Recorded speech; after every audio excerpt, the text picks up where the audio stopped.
are having today. Look at how Samuel Oposo died.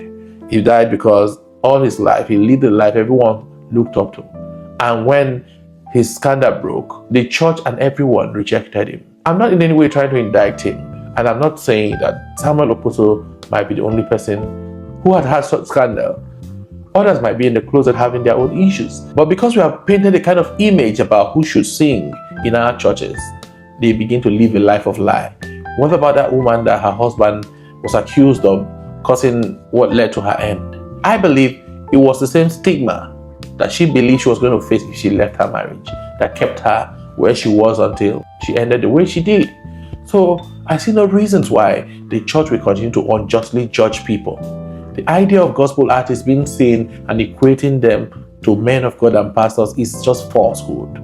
Completely falsehood. How else do we explain the fact that Chidima, who left secular music to go into what we call gospel music, will eventually be rejected?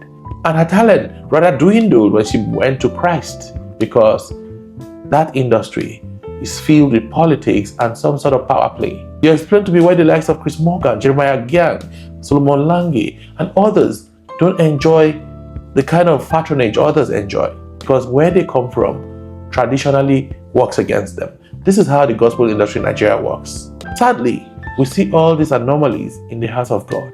So what then do we call gospel music? We created that name. We created the image of people whom we think should be in the house of God singing and people looking up to them. Anybody can sing to glorify God, and we must not, as mere mortals, dress them in the garb we expect others to see them in. And this is one of the biggest problems in Christendom today.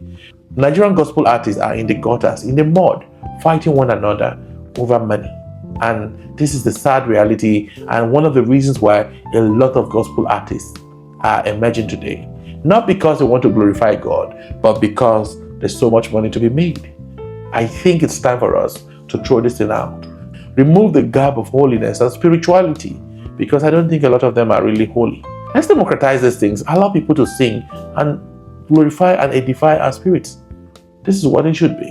When people like R. Kelly sings, you see how so lifting their songs could be, despite their challenges.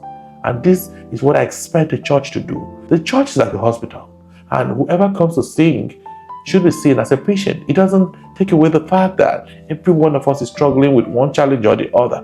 But elevating some persons as being so spiritual and holier than others, and are only fit to mount pulpits to sing in our churches, and their songs are worthy of airplay, is all marks of hypocrisy.